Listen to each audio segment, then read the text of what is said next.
Now, this next story going to get a little bit more serious, unfortunately, but we have to cover it because this is kind of a big deal here. From Walt Disney World News Today, breaking ferry boat crash at Magic Kingdom. Several guests reportedly hurt. This by Shannon Ace, published July 31st, 2025, and updated on that same day. During a storm on Wednesday night, a Magic Kingdom ferry boat reportedly ran into the dock at the Transportation and Ticket Center, leading to several injuries.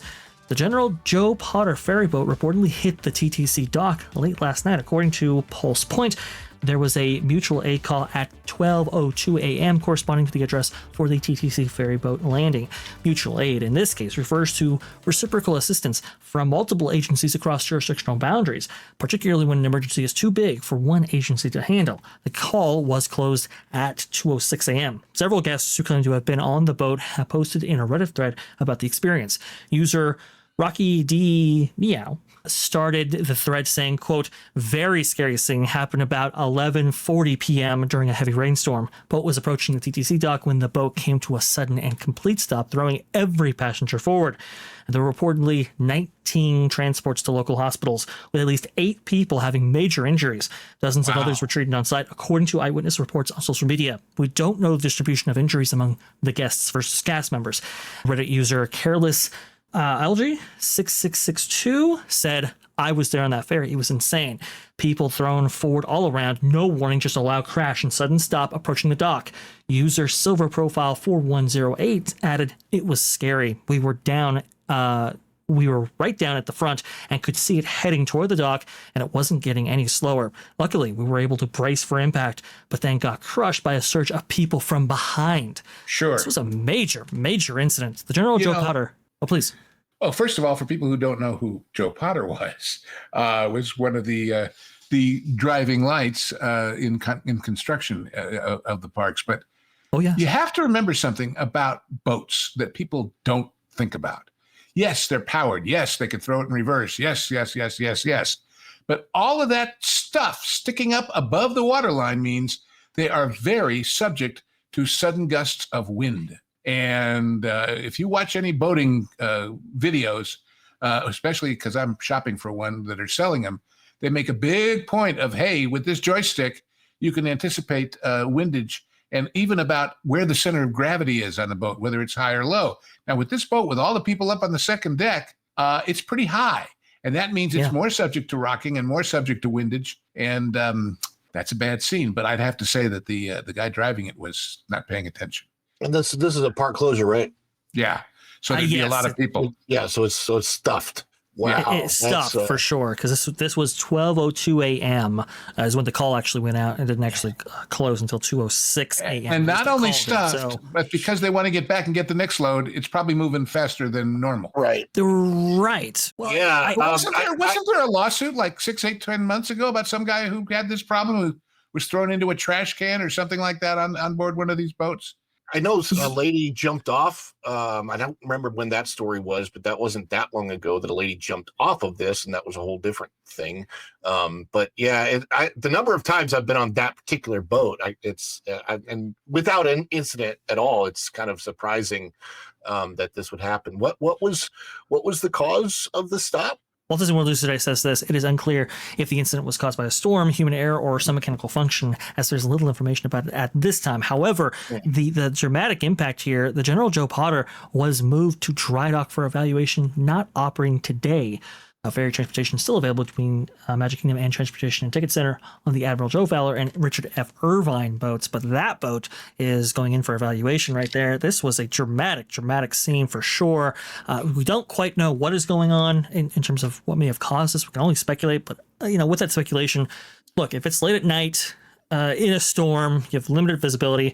Ron, I would think that and this footage right here, this is from an incident that took place actually a number of years back. This was not this particular incident, but you can just see how violent some of these things can get when actually making contact in a very big way there. I can only assume for this specific incident that you have low visibility and maybe you have some wind issues like you were saying before, Lou. I would think that you would drive one of these things very, very slowly in order to accommodate for these adverse conditions. The very first boating class that I ever took, basic boating safety class, the old timer teaching it said the basic rule is don't go any faster speed than you are willing to hit something at. Right. Yeah, the only personal experience I have with that myself is that, when I was a gondolier, yes, I did one time accidentally hit the bridge with the barrel thing on the front of the car. Well. Broke the bridge a little bit, broke the boat a little bit. But it was, I think we're going like literally 2 miles an hour when that happened. So nobody was injured. You got to do it in knots. You got to do it in knots. Yeah. Wow. Per hour indeed. And this is footage of when there is a disruption for ferry service. You can see how long those lines actually go because, ferries are basically your main way of. It's bad at night anyway because, just getting out of the Magic Kingdom the other night to get on the monorail took me a half an hour. And the Magic Kingdom wasn't even completely closed yet. There was another parade that was about to start. As a matter of fact, I left during the second parade because as I was taking the monorail out, I saw the parade going by, overlooking it. But that's the whole thing. And there will be lawsuits and afterwards. Definitely. And I hate to be a cynic. I really do. I wonder when you said the boat was out of service and they took it to be inspected and all that. Mm-hmm. I wonder if that would have happened under Reedy Creek. Yeah. Because whatever they call OSHA for the new district has to be much stricter than it used to be. I would think so. Yeah, I would think so. But who knows whether or not that is the case? I mean, I'm glad now that we have a little bit more oversight. And maybe absolutely this is to provide a little bit more investigatory power, at least stuff that comes out publicly, rather than before where some of the stuff was a little bit obscured, let's say. But Ron, the operation of leaving the Magic Kingdom at night is tremendous. I've never seen anything like it in terms of an operations perspective. I was in awe at just how efficient, relatively speaking, this whole operation actually is. But I would have to presume that, I think you're right on. I think Lou said it maybe, that the speed might be increased just because you're trying to facilitate all these guests leaving at the same time. Well, yeah, but I also wonder, when it comes to speed, you have to also have the safety with the weather. If the weather was bad, if it was raining, if it was windy, if it was all that stuff, it's a compromise between how fast can we go. Momentum is a powerful thing on the water. It just is. Yeah, and you could get pushed from behind very quickly by the wind, as Lou had said earlier. It could be, side to side or from the back or whatever. But yeah, it's crazy because one way or another, unless you're taking a bus or an Uber or minivan, you've got to get away from this water, right? And that's if you drove there and you parked at the TTC, you've got to get over there. So the number of boats that are going at that time, you've got the large ferry, you've got small boats going to Wilderness Lodge, Contemporary, and Fort Wilderness, Grand Floridian, Polynesian, those small boats there. You've got the monorail going to the monorail resorts, and then you've got all of the buses, and there's just a ton of traffic leaving the park at night. It's a question, like, even when you're walking out, I know, like, that moment of which thing do I take, because most of the time you want to get back to where you're going the fastest that you can, but you also want to be safe. And I don't know, this incident kind of puts me off from wanting to take the ferry. I was going to say, it'll be interesting to see if more people put up with the slower times and take the monorail instead of the boats after they hear about this. Perhaps, maybe. I know the monorails can be a little bit less efficient, at least at night, because the demand is very high. They have safety rules too, and they have to keep a certain amount of distance between them, and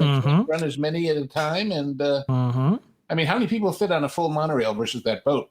It's got to be 6 trains worth anyway on that boat, I would think. So I looked at the capacity for the ferries, and apparently they had a capacity of around 600, which is pretty good. I don't remember what the monorail, the Mark... Can't be anywhere near that. Are we on 6 right now for Walt Disney World? Yes, right? I think we are. 360. All I know is that they get refurbished, but they haven't been replaced since the 1990s. No, they haven't. Good Lord. That's one of the things that we've talked about here on that park place multiple times, is because they're past their service life. You're having these issues pop up, and you can go ahead and still keep servicing them, but you still have a service life here, and there are many optimizations and improvements that you can actually bring forth with a new fleet of monorails. But again, that gets very, very complicated very, very quickly when you consider like who manufactures them, and it's a whole big mess. Anyway, when it comes to transportation at Walt Disney World, I mean, these are still very large moving vehicles of any descriptor type. And it's just unfortunate that these things happen, but they do, and it's not good. I don't know what happened here. I can just tell you right now, though, Disneyland, I remember back in the bad old days, that being the Paul Presser and Cynthia Harris era. Lou, you'll remember this. The two incidents that involved Disney, in which Disney was liable for the loss of life actually on property, one of those being the sailing ship Columbia at Disneyland. And so, yeah, these vessels here, you certainly have to take as many safety precautions as possible. Thanks for watching That Park Plays News.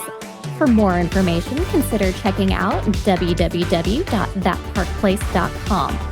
And don't forget to subscribe, share, like, and send this out on your favorite social media accounts.